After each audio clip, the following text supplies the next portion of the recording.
between 2012-2016 enam IMF amodie ko yinti na yemfa adwumayefo enti yenye baaye no under Kufuor 2017 no na backlog egu on mo no said obobo di 2012 2016 13 14 15 16 na yemfa wo mo ti ye baaye no 2017 ekopim 2019 ti said mo madi 2 years ya no Eric ye fa nipa yedi kan ye fa 66,357 teaching and non-teaching staff enu echi no ye sign issue ema ye fa additional 27,367 so by the close of 2019 they have teachers 93,724 and a covid ba ya eja de oseke etua so ye ntimi enti se sample ne ekono a mo ba ye no mo my assurance e wo parliament oba kai se haru na drusu eminia okodina okoka se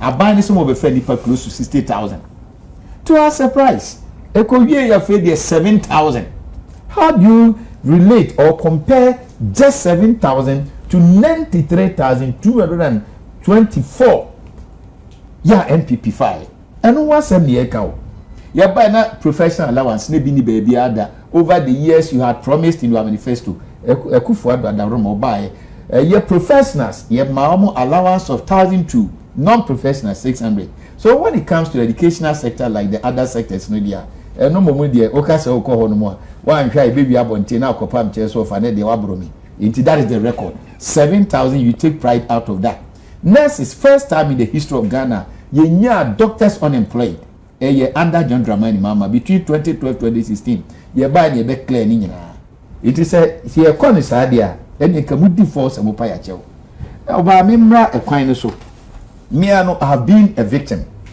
am say ebe bosomeni akire ni sa program kura na o senka Eric babie SDA4 program Midwest yes do tribu mo aja wa bam che do tribu o da bi na meka me ni aba mu ni chi no me trini ba be ko bi o da bi ewura ba o mi akọ se general mokoi yeah, buy. Yeah, never see a could but I think the day before no more say enquire the over. It's sorry soft one of films see as who are we are all to Guamini. Of I can once the Wamoka.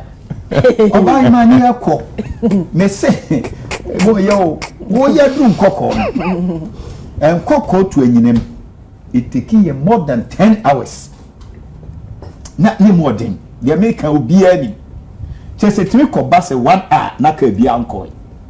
Enti a chair na nkran kitinkiti bi no mche se bom kwa bi wa ha se na Kufuor Adaromo wo atwa kwan ni bi atum se yey eya se yenuanom ba ye the big push foi e do mani bo ho no aka ni eni ha oba ma dan na nya de ketoa enya manyosem but in fact me yam na nya ho nko anso emia no mebrebi e na ekoso enti yesre ye di jawa ne di aso akwan de Kufuor aban ye ba ye se Kufuor aban de ye bi pa na fofia antoata no adua ba mo nti kakra aka no se mo ba de a amanyosem ye dansie mo ba no asibi na de atoa so kasa no ya doso o kan asem bi very important and I think I'll go by that say ye de bania no a ye de mani pa ba ko na menua Eric kan asem say juma no capital intensive edukura ni so an hyase a wunuru enti Eric me no mienu ye betena sia na ban ye ohoi o empower no empower me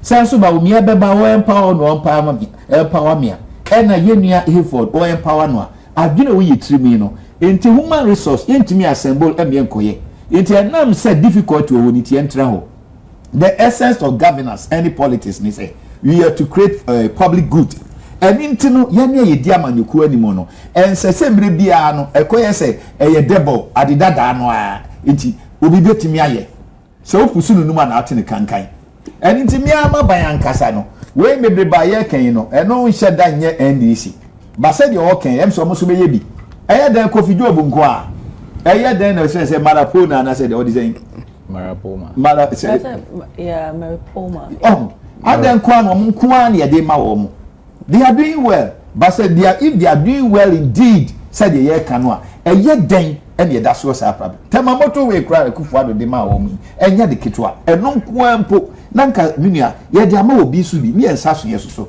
na koba ni say so na Ghana for Eric yan ka no kre so yi kasajan eya me no kwan susunyane kwan so oye kwan Rollins time o tumi say Ghana ni kwan oye ya da so tiapo a na nsan ni mu otutu a yan krofo ni mebre me nka nwu obi adwuma no kuram ni hwe yewra mama Wofa wunim se mo nso so ma bre so mu di bi ho fo pa because me do obi a me kata mani di asemo Kofi Job is mo so adwuma bebe kokoro so na ya bia ke mami nsi so sase ma wo kan me medical ma kase ana Eric nya sara me kan no what you say many Eric ye wo certain trades bi ene me boy be kase di city me say ya ban enyo om na de mai Kofi Job so what you say na de Kofi Job ni wa ye nye kwan marapo ma woni wa ntie nye kwan edura nwumre na wo nam nkokọ kwan nam amasama kwan so a ayawreho ubedu no atoba ha o ban so at the same thing aden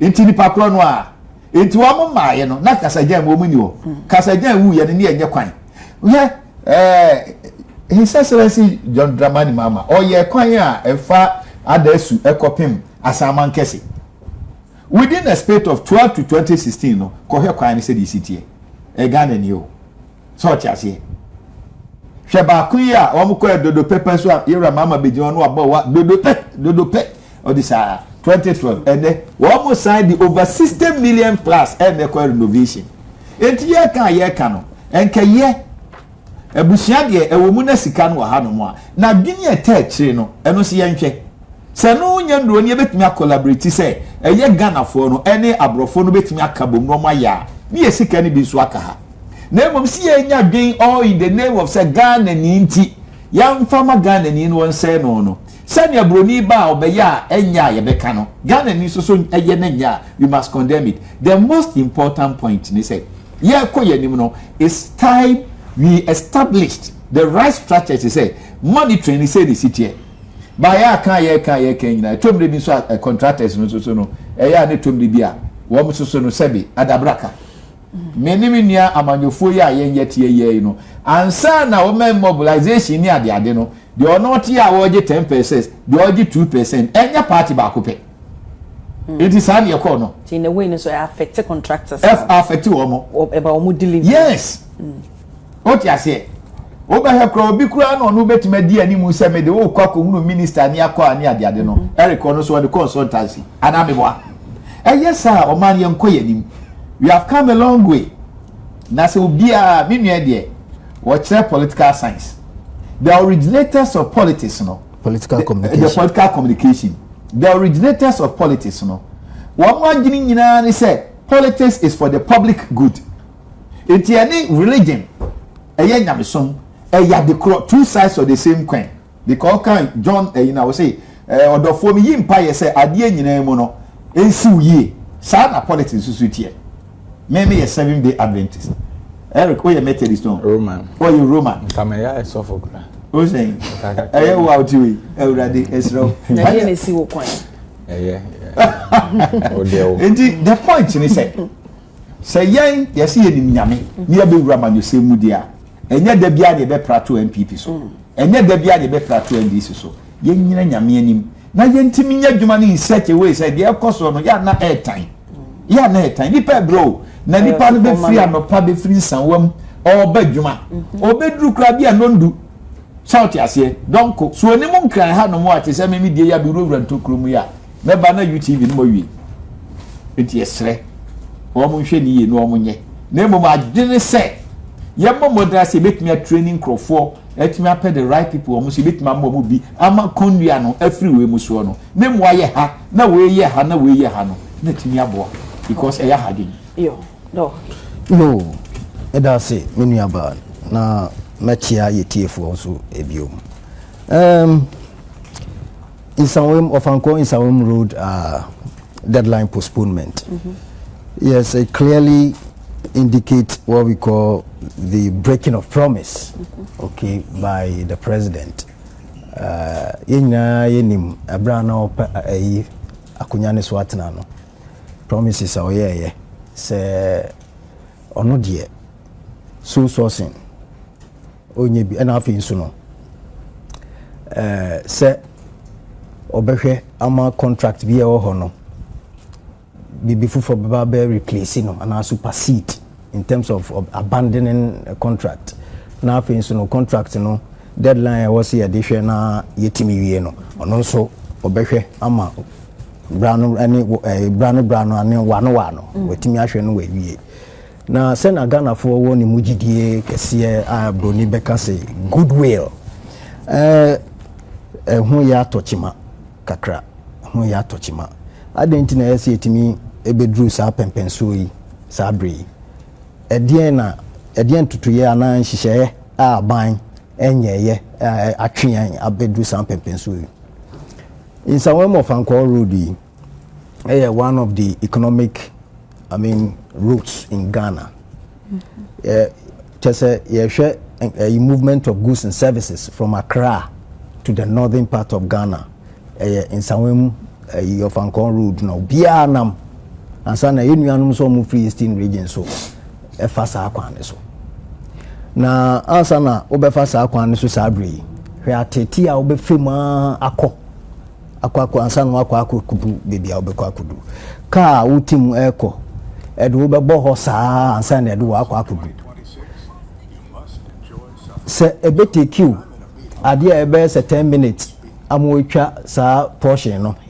Na edru ho na afi na take you hours to cross just imagine the productivity lost ebe happen intino ye sikasem and also a touchy was so anytime be movement and goods and services we have heavy duty trucks moving to and through this point okay and say Drew Sabrina we keep on postponing owing to certain critical reasons na hardware pa nti idea say ye mampani no owura JDM obehwe ama se sikasem ti na contract no abane say ye deadline no abane say ye postpone na say no so otimidi tudwa ama amanfo ehu na say sikasem in terms of payment of contractors as a contractors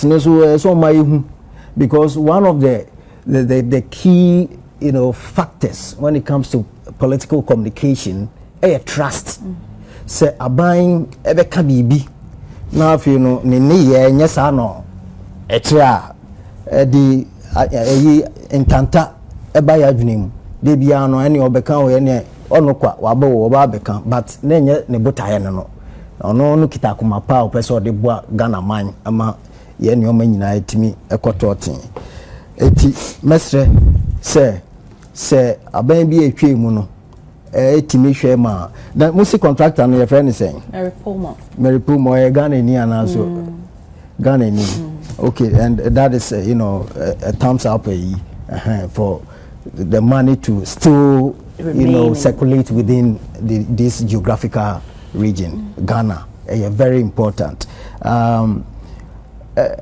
sa Mary Puma no na temamoto we amenu kan na pokwase but he was able to finish on schedule. What happened this time around? Why is it that he's not able to get he should be able to Tema. No, I mean the previous administration we got it as a face the interchange. Yes, the other free sprinters and then the other free charge everywhere. The main the only crowd is any now shas na idea nim sa obetimi ewie sa we no but wetimi ewie bi enti ni nyina no enkemfo ano ubehu se bi adwuma ne dɔso wɔ ne so ebetimi a factor na sebi nyon no kwa na contractor enyon no kwa na akwakusua ye fancy construction tech amanfo sa nimdie ni bi say opulu them along no mo so nimdie ne de obewo na resources wo ho aka de no na who track record was that so pull them along the banking institution will be ready to give loans to support through nti ekoyesa na akwakoyese aban no ze ahokyere sei was apomu ha de bia manfo fa so ko adwuma ba ne nsensem na omuntimi nya sa ahotoso yi enkom adwuma enkom fie nkonkodane oba na chese adekye ne adesan nyina no eye akoye se a friend is saying I this is the judgment day for them, the judgment day as a deadline. Yeah, adia san kofi dia na ekoto no okwan so. Okay, as in womomo see amani okay. Adani amani hu ama won. Ade san akọ edwuma no obekọ edwuma no amani hu. Aya na dwendwen. Ato na dwendwen. Na osan so ebekọ fi ade san no so ato na dwendwen. Enti no akọ edwuma kra na productivity adwen sa psychological framework na eni ho. Enti bo se na edwuma no nyina because akoye ade bia the absent mindedness okojuma na adwene kra ni ho odwene se ne obeya obekọ fi hu enti se aban want to prioritize the people living around that place and say or prioritizes our road linkage way ama for moti won so etiminya ahotoso no mko munwuma so eyie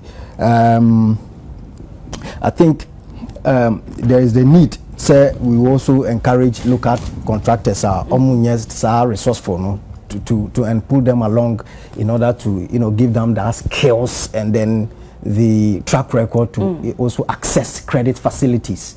Say ombenya sika resources na almost with media nyoma because Ghana for contractors no tra omamu ha na omukoso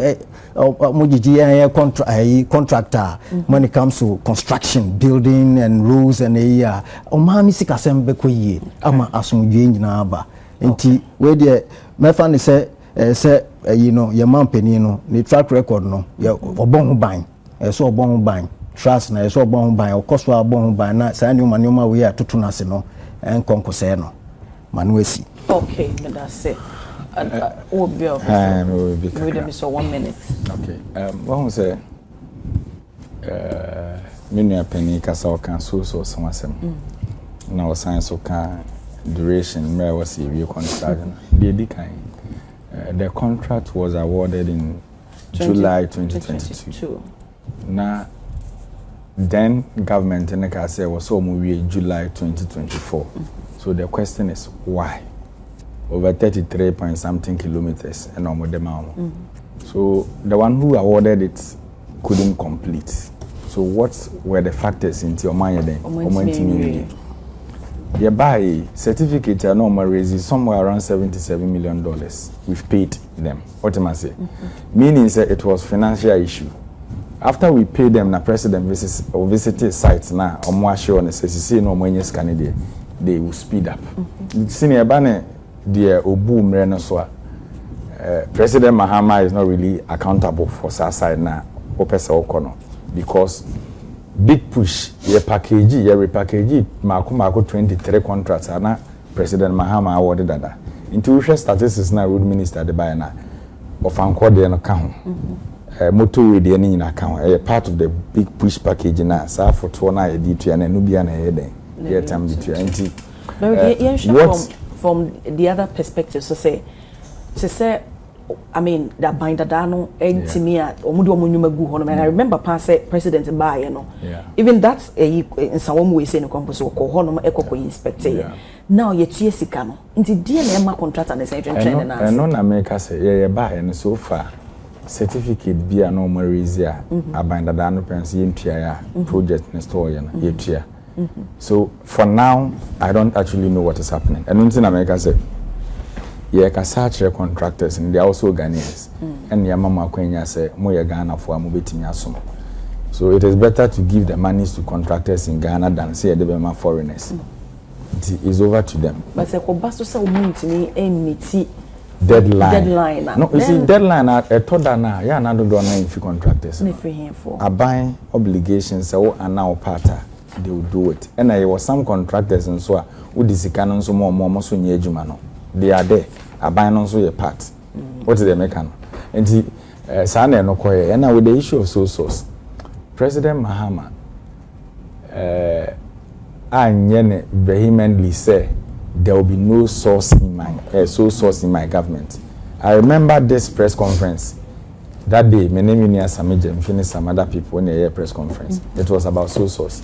Based on Auditor General report, be an na omo ka say omo inflate some sole source contracts bi mu and e dey press conference about that sole source emra we all know see what adwuma mu institution bebre bi but seba what's no so na is focus near enema ye agent yes and I make us say hu na se bi opintender e drag me no ka say Ghana akwantempo na enye agent news come chrome baby am any free no every Tuesday bi ana akromfo e rob nipa drobo sample road because e drobo dwa e kwan na nye nti na enye something emergency a e wo say the contractor no ko minister ne baba ntim be ka say process is so sure na do na be fam na betimi take be 4 to 5 months ansa na etimi ayeden a wo de kwan no ba se mra no makwan so the muscle so betimi akọ na won ko inflate cost.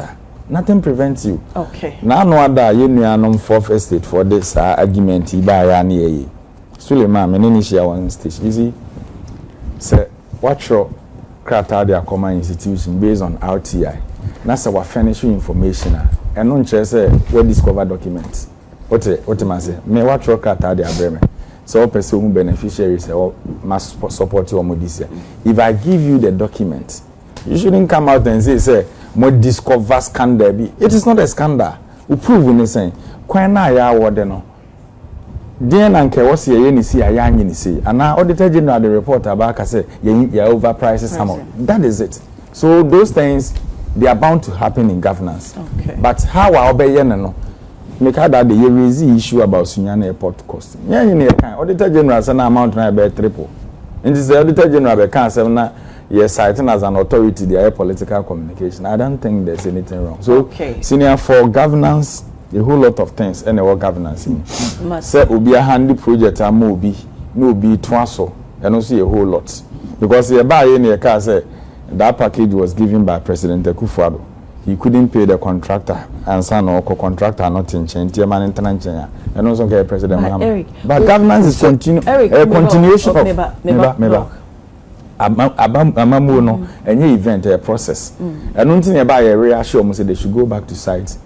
Government obligation I was here and ye. And akwanya wodo aye so adwuma nyina enye ofanko road nko a. There was some areas in the country omo kwan e bia wo nko ho dantino wunim say half one kwan na ebre. So government ye baby adwuma nkakra but as a timeline Eric oh the way we see at to boasia watch it no you know lay person BAT or because oh net is a meaning say so source and enye bone so but in a way no so na ya na mo man for no mo communicate here mo say enye ade say mo ncheche mo say e wo mo say enye ama say wa kan say akromfo timi kotohye adwadifo so nti e kwan na enwa ba agency say timi siesie e de ma wo mo but mo ye campaign mo kan mo ma ye nhu ne sa ntum say do obi so timi say e kwan enye an emergency ade say ye there are things moving forward no so na say me kai pass on penny state of the nation's address okay we reiterate about so sourcing you get it but now what she mama ye say enye ne se bia nipa no wa ye anase bia omudi sike bia ka ho aba I explode you know you get it nti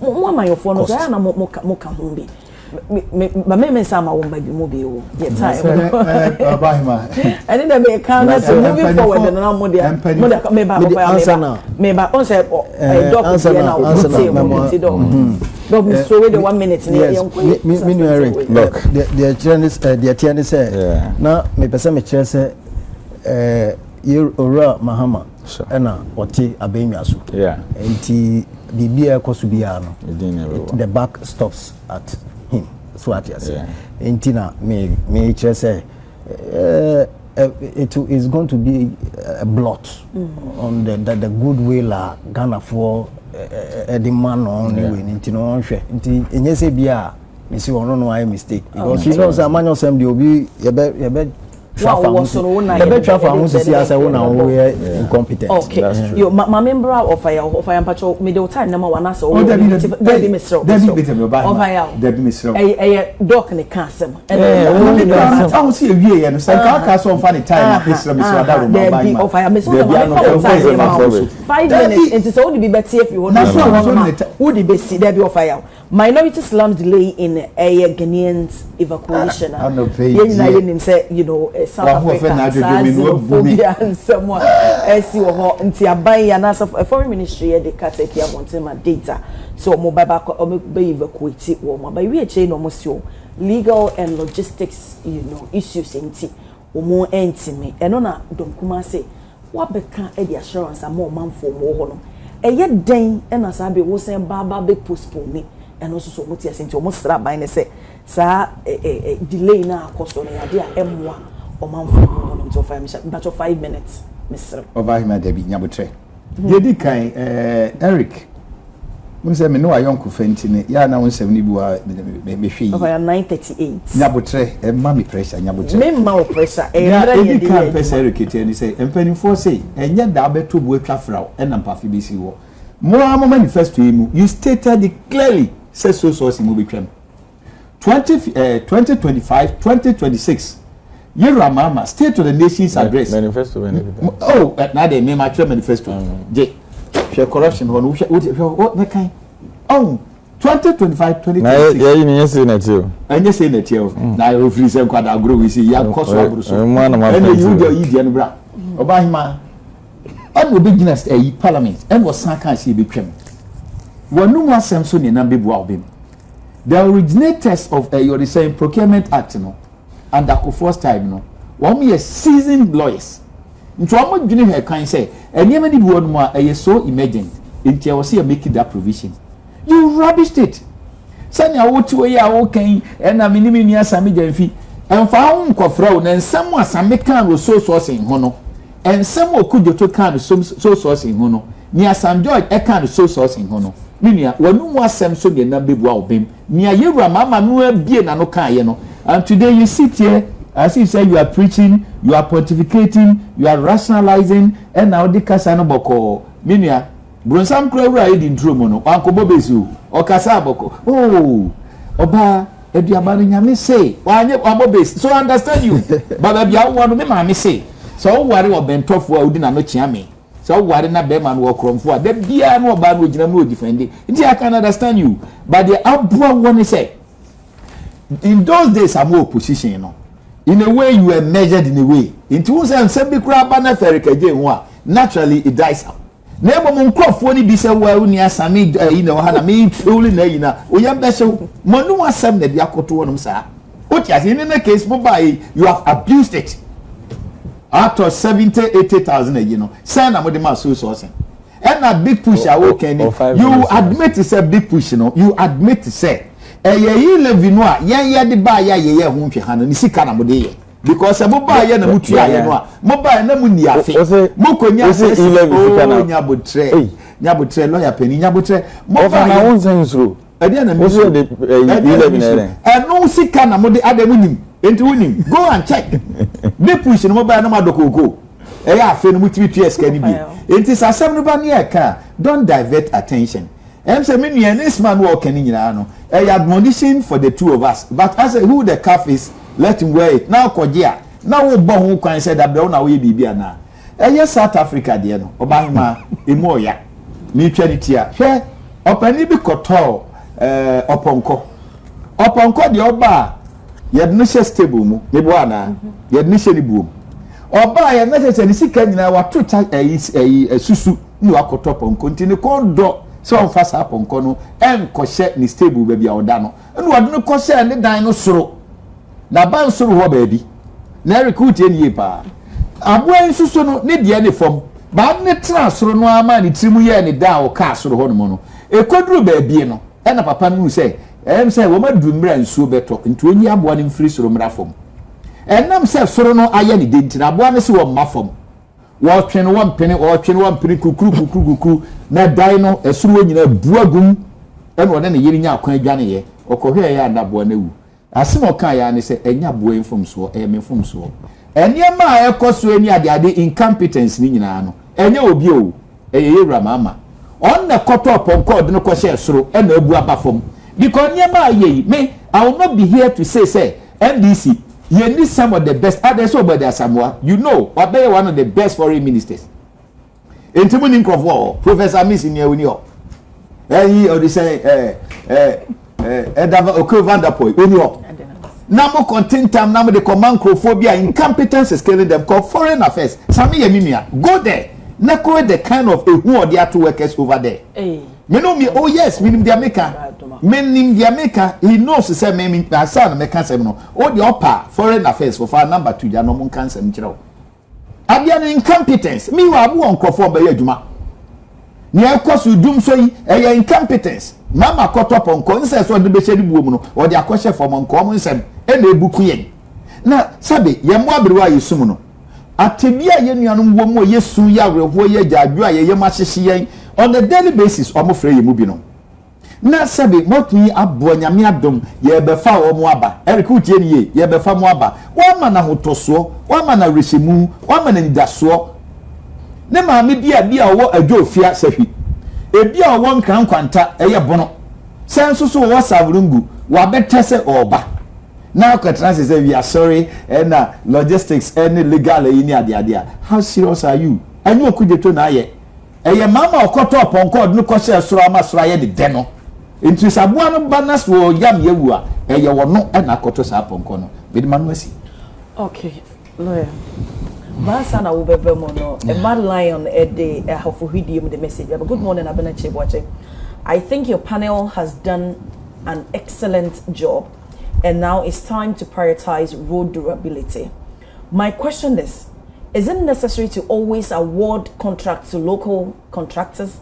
Based on my experience, local road contractors are not performing well.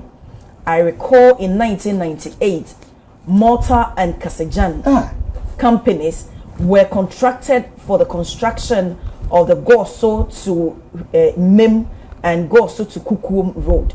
And even after 28 years, the roads are still in excellent condition. Why can't our current local contractors achieve similar results? In see, the Mad Lion, I have a video there or day abandon. Say, oh no, Obama me kwama me aka bibi kakra fa ho a. Say, eba no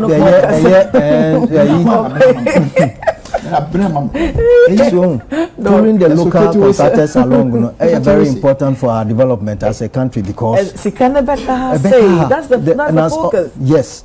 Now I think no, no or can say local contractors no, they are not performing well. Yeah. We need quality assurance agency. And sana yebe twa okano. Ye this susu die bi be yes right we are okay you matter. I say enunti na eba ye the value for money act na eba no.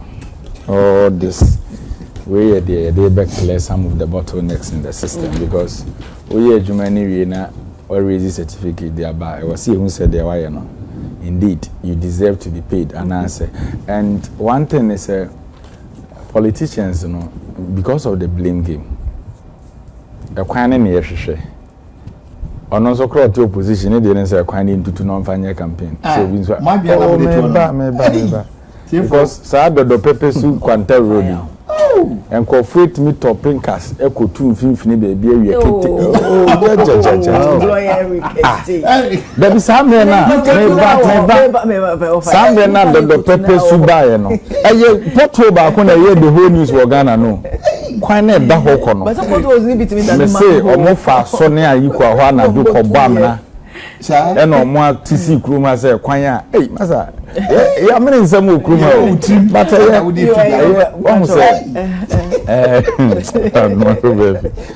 this South African issue, yeah, I can't want some. Was it and cry AU Day, right? 25th. And AU Day, and all is about African unity. Yes. So the question is, are we so united? Say, you beat me, Aka. No. no one is so Monaca, so Mama deadline. I think it's somewhere next month or say July. South Africans. It's a 30th. Yeah. So foreigners in nephew. The Omoya no Montias anyway, because say Omote global economy nasia. I think some decisions they won't even take it. And then yes, central government decision, individuals in the system. So South Africa is a failed state because say your government of the day. Now your man for timidity pace Emma government now. Indirectly, there's no government. Sana mekano.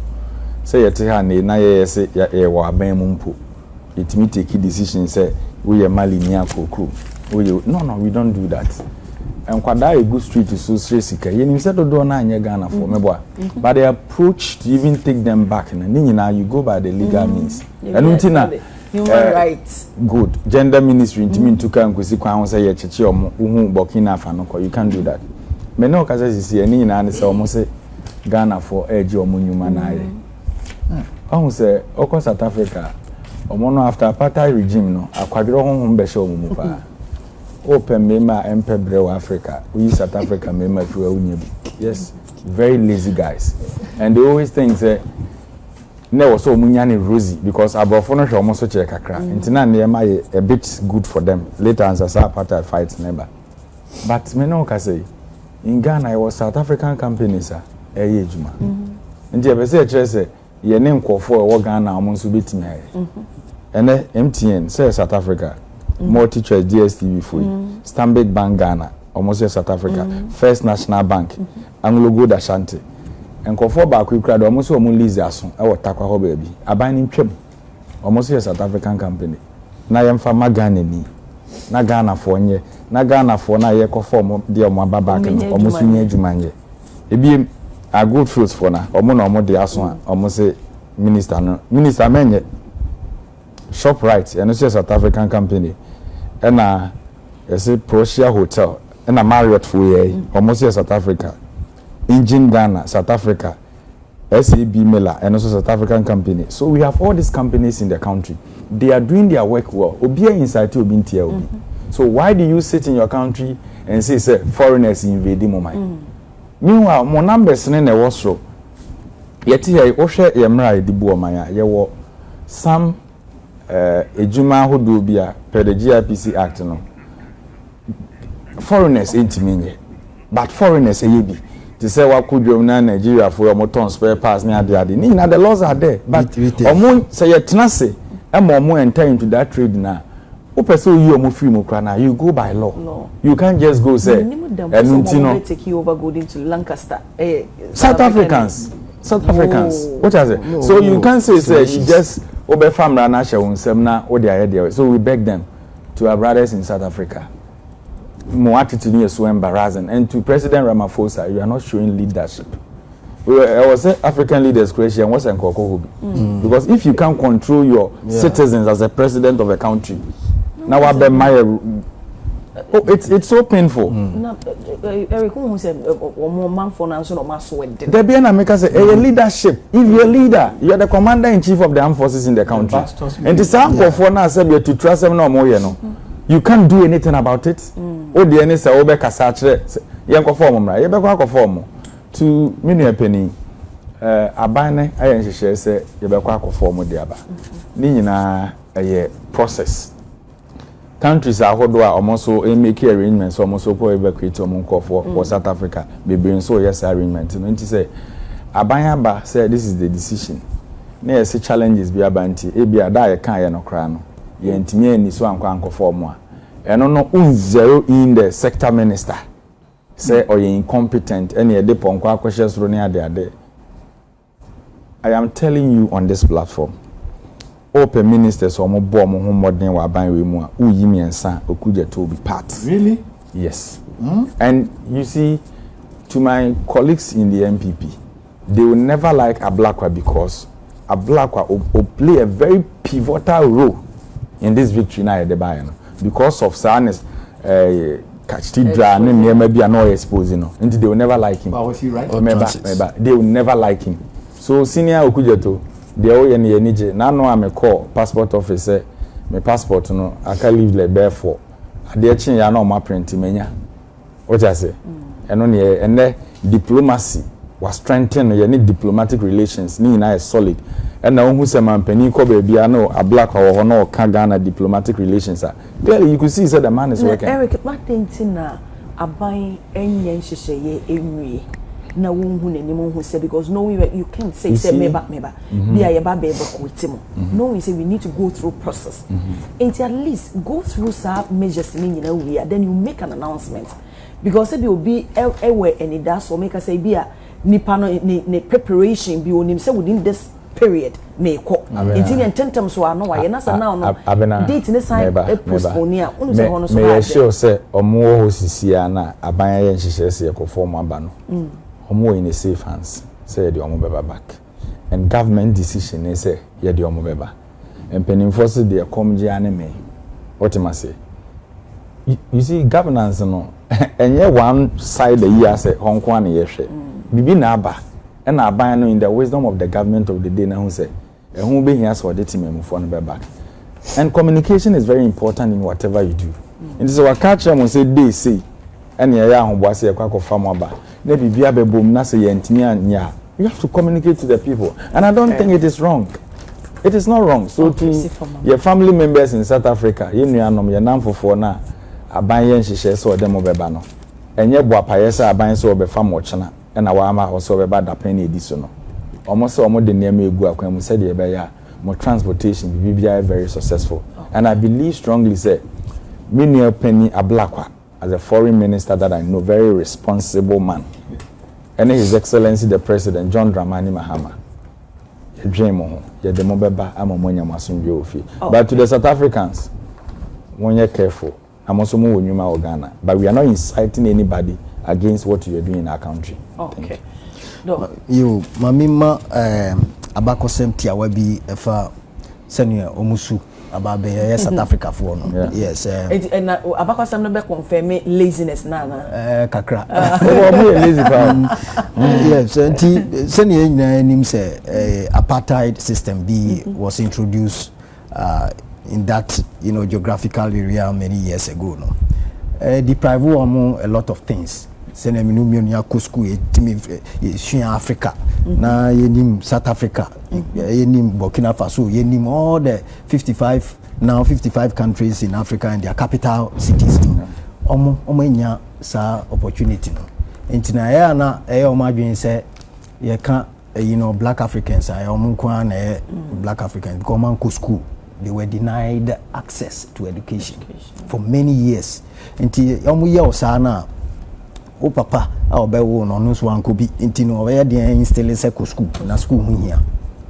Okay, even petty skills e krampo mu ni bi Ghana fo a free ha ko no e ko butre no na omu so se na omu ma no kra twa muti omu mo muti omu nye peme omu twa muti ti se davi sa na omu twa muti no na ono che se omu they don't do enhancement to their hairs. They just to cut it. In Ghana for also the skills because sanuma we na create sa enmity no. Jealousy and amunim bibia and amunamu yes and amu take you Nigeria for also call ye amuso nyoma. Entino ayana yaka other black we no they call us North Africans. Nampachon ye baby eti North African yeti. North nature so mashia kwa kan Arabians no ye Egypt ni Tunisia for nyina kan but ye can North Africans ye nka ho bi. So enti they are bereft of knowledge about Africa when it comes to knowledge about Africa, the size of Africa continent and the peoples in it and all that. They don't know. They see you to be a stranger. Okay. Now, yeah, now education biome where they could share unification of Africa. Say see in Yan Kabum. Now answer na 1994 omunya fa hudie no. Yen yeboa won pa. Nkruma breso ABCJJ breso yeboa. Now because education and education can be either formal or informal. Yeah. Banka we omo bro mo ase tia bakwasem a at least they say they working. Come betie mu say anya hwe no. Oman bia kwantimi nyina kwantem kon kase me successful. The black population omunim as abakosem fa ebibifo ho.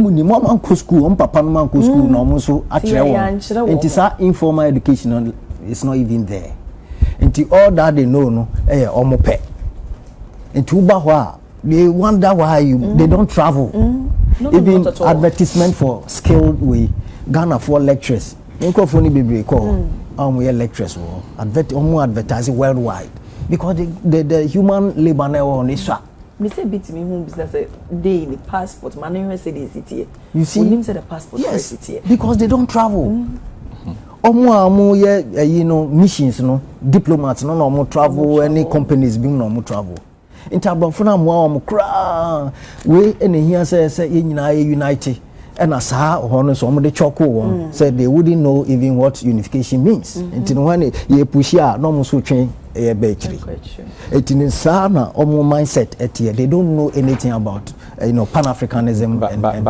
African Union. My problem with them now is say senior whilst are more into democratic dispensation you will leadership in the country everything borders on them now because my South Africa my but say we no so no say dipa no wo no as a leader even though you have a knowledge about it would you appreciate what other countries did for you how do you communicate to your people omo no monti asama e be all chances of making and say whatever commitment a Mandela any other countries here and no Mandela na busia it has nothing to do with war. They don't appreciate. Yes. They are uneducated. How are you going to orient the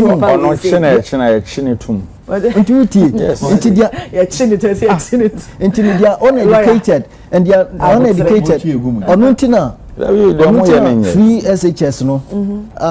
The previous government introduced something to pat him on the back. So you think that South Africans also need education compulsory? Bia be fa ne ban ne bushafo nyina akọ I remember adult education during the JJs yes yeah so yeah this is something leaders are almost poised to change their community their country and you might think there's no any effective power talking about adult education yeah it doesn't matter baby at least the basics no nti uni mu beka Tanganyika ni we nyina yes you were able to tell that there are others living around you are not the only country around you ono na abofo no eko apro mo ba beto yen so mo discover yen because omo na mo adwen say omo nko na no mo no ba you discover him but me yen yet o kra san no omo kra existence eba so na we mu nyina no se ba ne sa na o kan say aban de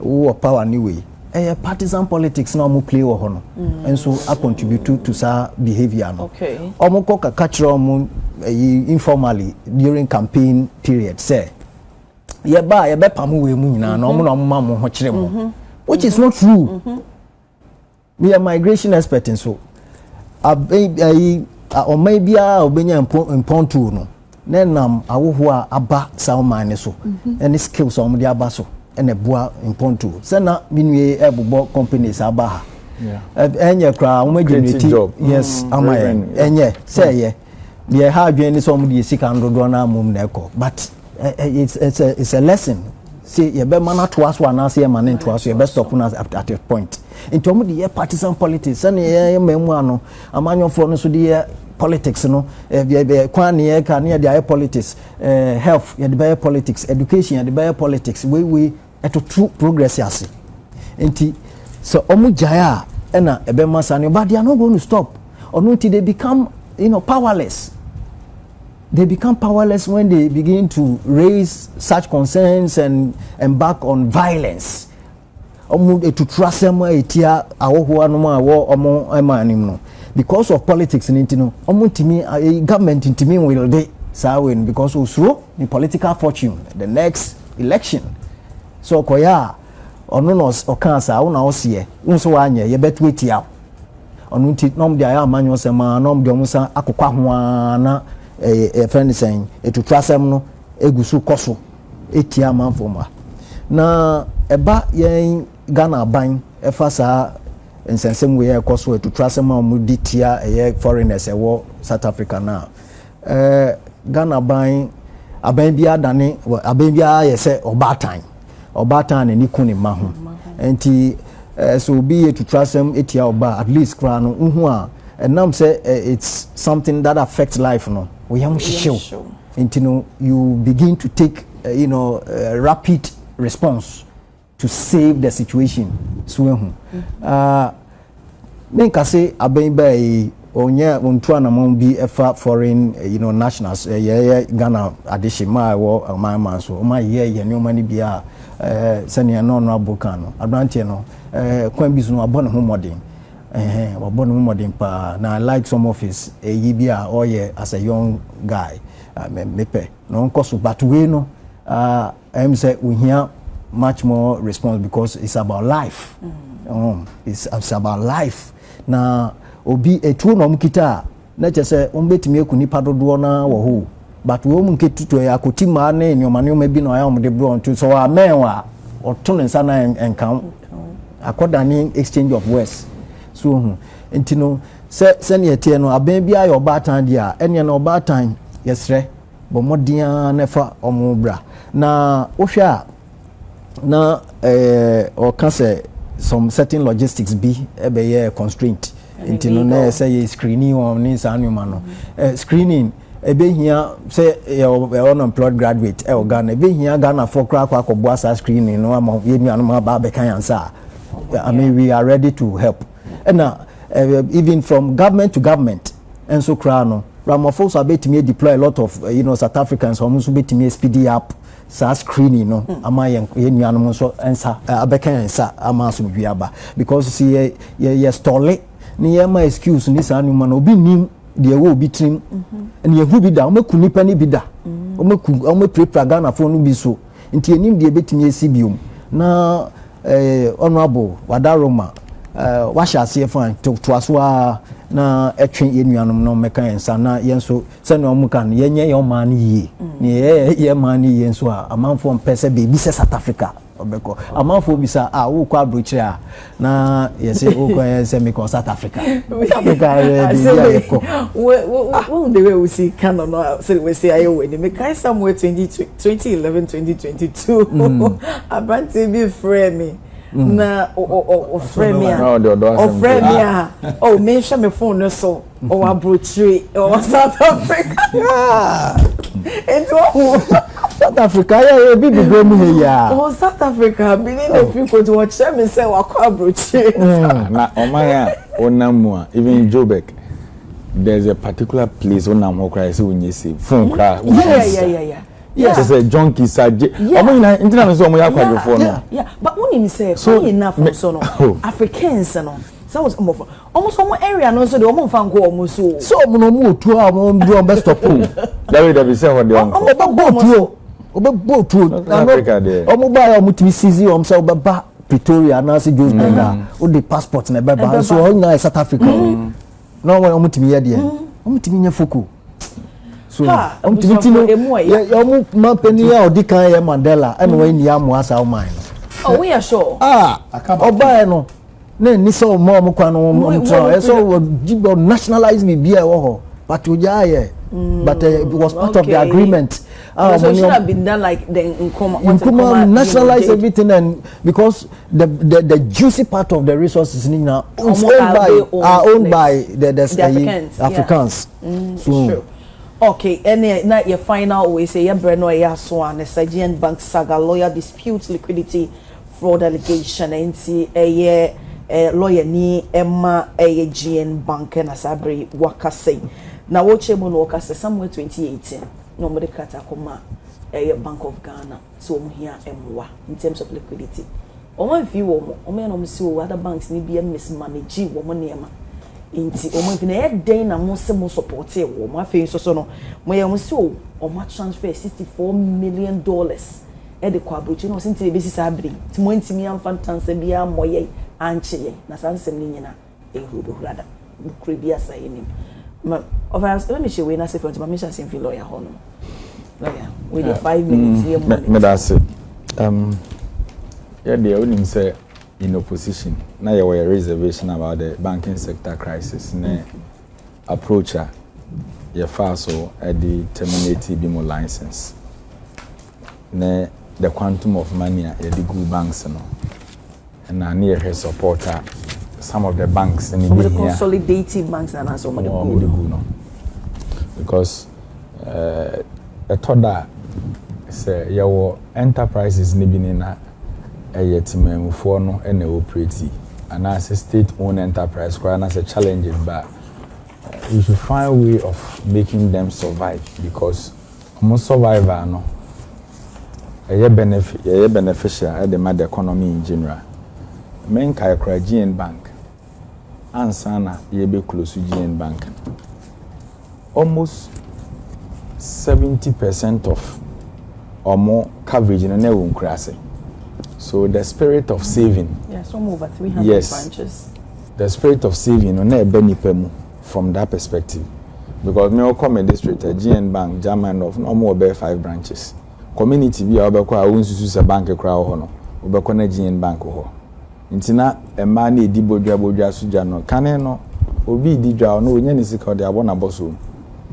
But omunya ben omo ana omo sa marketing ne ade na ye too powerful no ntino.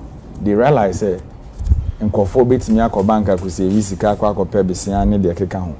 And me kai say time issue ne buy no. Omo sen raise major concern say de na ma omo sika sem kra akọ form kese pa ne say aban nyuma pi na omo ye ya say be contractors ahodo beji omo sika no.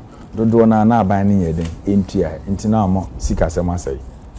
But ruling na aba no minyan kan bi de minyan judgment nin kan but I think I personally support the decision. Say your work Ghana ni to say Dr. Papa Kwasindu.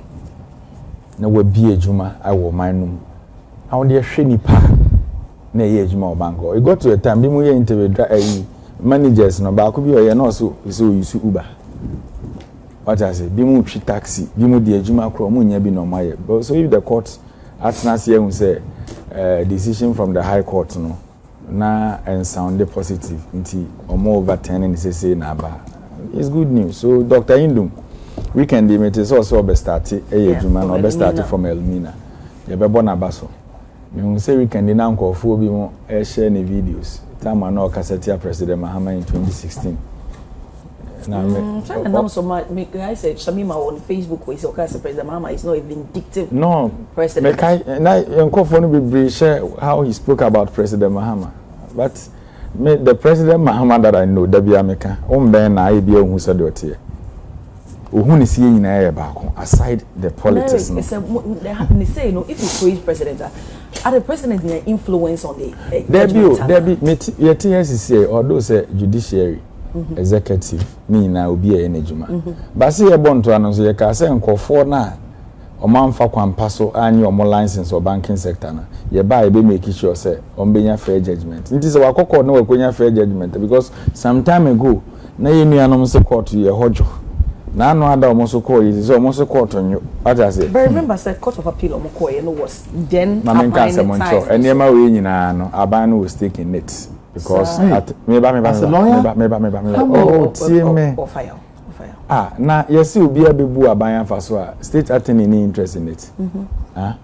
I didn't think attorney general power to issue no prosecuting issues. And you are telling me it's a matters the borders on national security, unemployment, ye good nyuma amanko vote if you nkofo kam aban any interest. And then now aban papa. Okay. We have interest in everything in this country. So if the judgment aban yes won go back nkoye na juma ye besre BOG mpenim for no owura they should fast track the process for them. They should let them go back and work. Anya Ghana for me bunu bi benye adwuma eden asan aye. This bank Wofa Gold House na kwa wonsa right. Almost omugu omo dey say me refi bank ni. Like because of Obia so Unibank. No, there's one other Bakubu or me all because we be association with the bank and then you on cars or nisika yegu no and one fan masa mama can say you say this is going to be a threat and a huge threat for because of which sector? Our friend is saying, Adia GN Bank, Court of Appeal, reversed the decision. It's going to serve as a precedent. Others will also be going. Again, maybe say court.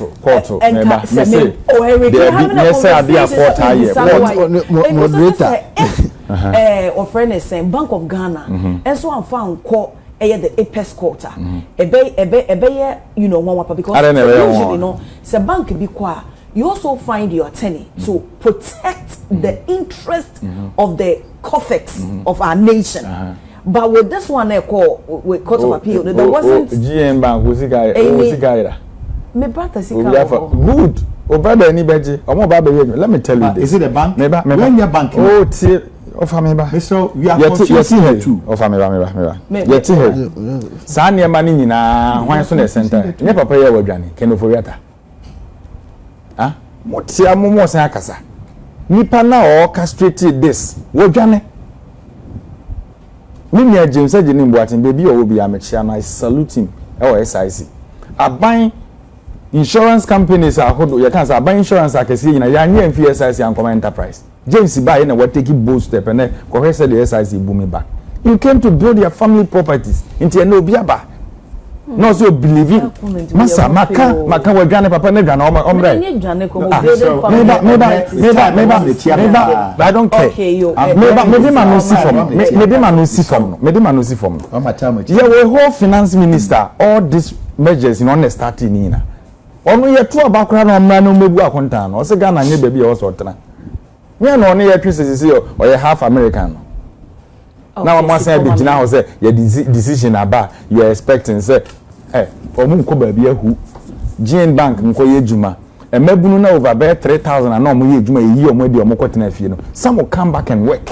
Okay, Mate. Obama woni bibi ensem no ya na ebroso John Mahama NDC President John Mahama John Dramani Mahama any NDC party no crisis opportunist omo create Adomako kuni okwatifi ko hunsu no aba na afo bebusa mo ana mu kada mu twem e na mo sade ba manifesto na mo promise e ba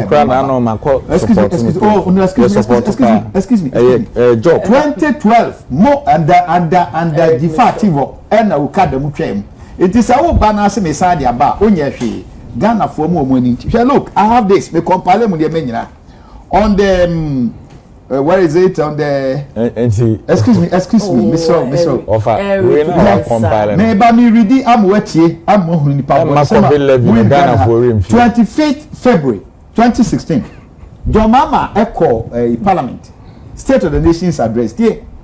Mr. Speaker, over the past 5 years there has been a proliferation of microfinance companies.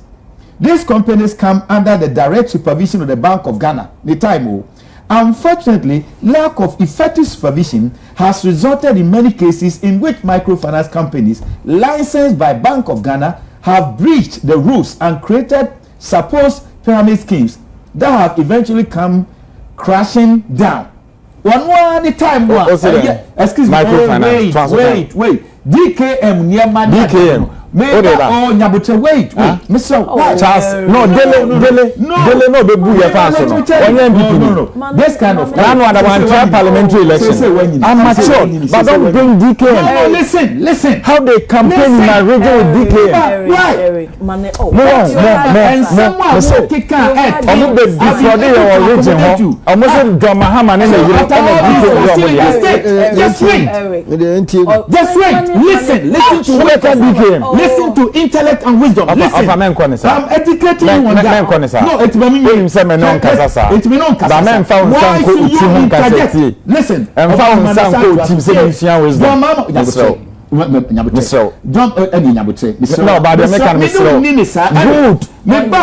premise I established. I know. Let me say. So we have it. So men found some way to say wisdom.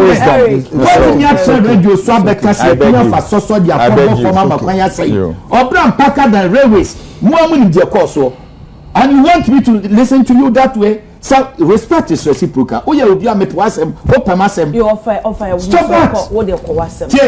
John Mahama Tina Sema Sanya Man Pro, as typical of him. Atemide odi omo. Was say when I saw the category of even some of those who have lost money and have been duped in this game, I was shocked.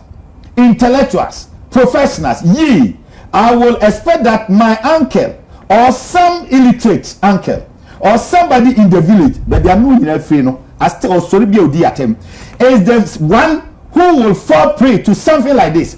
But intellectuals, heads of religious institutions have taken collection and gone. 2016. Obama created the bank. You read something on microfinance. I remember. Decency. Obama. Oh, wait me is West and don't. Oh no. Obama. Look, you're young. No, Mami Twaso. When you're addressing this, it shows another mal of incompetence. Wa bemunwa.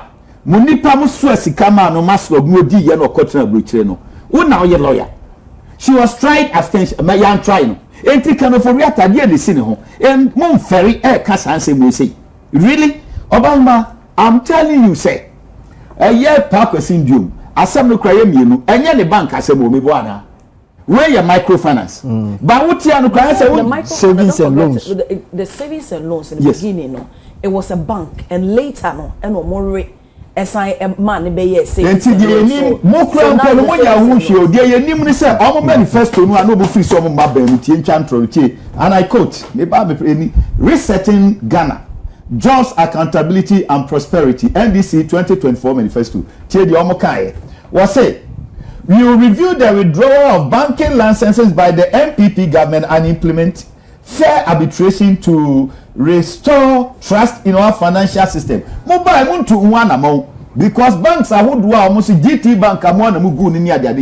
You have not taken it. Now we say so no crowd their cocotra. I didn't want it to be politics. Oh now we started any kind of reactor. At the end okwadufo aya wentimi nya de opra bi kakra bia no ogidini obi no taking issue no de akono you want to serve the credit really is that the country that you want the type of a say ye no enye sa but the point is say park syndrome or the national court so the court na appeals court at their bar just as he said no I've not read it even if I've read it right now MPP as typical officer you respect it rule of law any judiciary na yenya yadwen mo yadwen say ye be pam chief justice na de pay yadwen nti no na no pay no age atum say oh aban we interest nti no some more manipulate here we will not go that tangent we respect them afros wo ba na ba bi ohwe ase no so ye na adwuma yie ama mabunu ni adwuma ni bi ya e yade e bebu aye nyina na mo bi anko yie no so no na onhwa ho no yie I will not sit here to condemn or do this. But ye ni sa no ye busa se na who cause up since 1992 appear NDC ye back the Democrat efri Bamas eba efri Piram e de atuamu sa bo bia e na sa de manesesa NDC ye ba ye de sanity aba e na ye kan ya o ka se banks ni ade ade ye kika bo America wow general secretary ne yire no ye ndi ho fifi kweti ana winim and one thing that distinguishes MPP from NDC is that we are creative. Yeba youth employment yebe create mbenye biaye yeba fisheries ministry yebe create mbenye biaye yeba maslog yebe create mbenye biaye yeba health insurance yebe create mbenye biaye yeba metro mass transport yebe mbenye biaye na nka mo bompo na mo create bi na mo de magana fo ni bia e na mo mpam wo mo a na ka ehunu na mo de mo tuwa ne se kwadwofo a ono wo wi atwa eye papa na se mo se ya banie nyina e beka na ye court ye protect here you sit here and I kind of oriata na de me ya Eric maybe you are not paying attention some that sort here Eric na Kenya ne mo kura ma sa ba bie mo and you use that word on me and you expect nka wie ye na nka mimi ana na ma sare Eric aka nse mo never you know you know me that say what you made of dog me so brem na yen sorry no yes so Bank of Ghana AGN and Sensem ebanisen ye bedua I mean enko history kakra I think sometime in Kufuor's administration and Ghana for enya access to savings in banks and I must be very proud at the time during his time no na menya account than as a young boy, because now or the system or the also friend no cashless account, into encouraging people to bank whatever that they have at the bank. It was the beginning of creating trust in the financial system. Okay, so first crowd no na bank wa ye ma me mo amoton into so ne gain anyway no. Omo na bank enim so omo sika ni bank.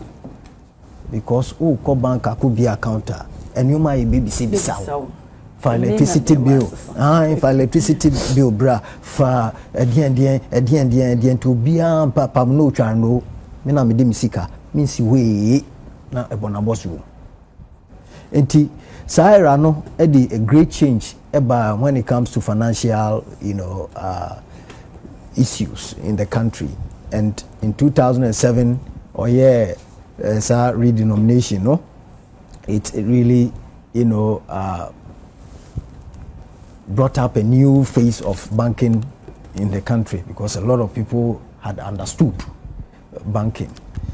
Onunkemfuani eguswana yediba, and so people, Ghanaians and other, what we call it, entrepreneurs started setting up banks, and there came, GN Bank, among others. So we have the Capital, we have the UT, and we have all those. Okay. When some banks are set up in one omu regulator, BOG. Yes, and BOG giving the trust any GDM manfo enya wo banking system ni wo Ghana no.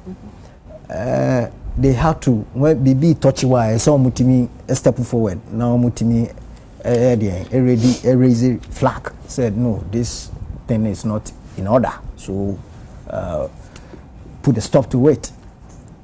Obi be say the cleanup nearby no. And any nasobia any just forgive me for that word, but I think it was to take us back to the beginning when the trust started, because it got to a time say bank be crowd or run down ma abai man iska best 700 million eko share nei mama sikane so cry sounds here basa into do baby no na ye bank no ye bisa say o bank kan ho ana bank na e proper no o bank kan ho na ye bisa sa ana very ko bank kan ho na ye me just say bank e sa problem no, because we do baby no bank ani set it up typically of GN bank no o kwa ko yiska ye ma o yiska no identity, because omo capital requirement no omo say omo didi mu amana tra eti aban that was minus 61%. Aban ehun say wanye sa clean up na emfa me crowd ya na me ma em say na me to from crowd me sika she o and they do say nyina because na ehun sika pay dio na obenye sika na o ko bank ni ma onyu sika dia enye choku sika no be a o feel say you safe so entino sa clean up no brought back the trust that we needed. It is usevu bank be ene na bank ni problem, you have confidence in that bank, say bank no will never have that problem, and even if they have, you will know, because Bank of Ghana is really working. Okay, na in 70cc people say they collapsed. Bank of Ghana saw a clean up no, we were made to understand say consolidated banking and amalgamate nyina just combine and dia just to be able to according to agencies they did not collapse, but they did what, they amalgamated it.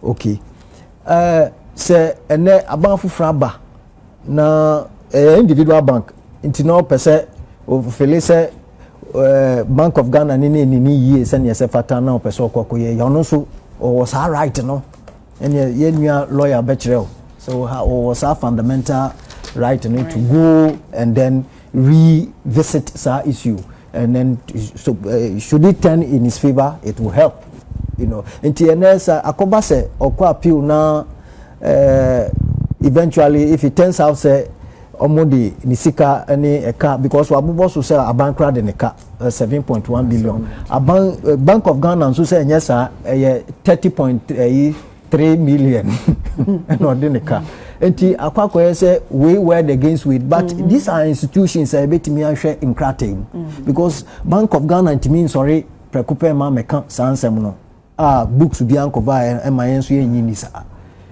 into this about trust in our institutions are a regulatory very important installation like a banking system within the country. For me, say a court the part of the criminal justice system. A person put two things in order in his favor. It's excellent. We welcome it and the government, just like he said, that they have a stake in whatever that will happen. And so when it happens that way, our brothers and sisters who are unemployed will going to get some job to do, and the system will also, and then our rural folks will also keep saving, just as Lawyer Eric said. So something kasa wa me kakra. Me seremo in a second so your time now. And you second. On say me Fibono region. I've been deputy regional communication officer for 8 years in opposition. Ade ba ko na ye pin pa DKM in 2016. Me kai say ye campaign na MPP for platform bi ombegina so bi omo say Lordina Mahama. Any John Mahama there and DKM omo na de buy. So kind statement be say God is love. God is love. Woman be say friend kokko on na dey no buy. Nkranza side on start here. The statement no kind. Yes, President Mahama said it. Or say when these scammers came on board, even professors, lecturers, there's a school in Sunyana. How much time school in Sika the command DKM? I'm sorry because yes, I'm sorry. Boga fire money fear and for the music is down. Utimi fa boga sika and fear do not their command DKM. And they scam the system. A bear albatross on our neck. O Joe who ha enye. O ko chen me say omo form a fan club because of politics. Inti no wonder say in 2016 election you lose Poto in Bono region. You lose a seat in Amanaka one banda. Now nim the okana etu mesa kom no. Martin Dele na okofa DKM buy no. O free nandom. Or not na. Na no ada ye born to ye legiba wumia ekọ na ndama himfie no. Na the legend and I have a picture meet media ma to screen. Yeah, yes, and contested parliamentary candidate. So my problem is, if we are indeed saying we are building a nation, now such a scammer came into the system to defraud the people. Now about 20 no, mobile and it's a sitting president in Nigeria.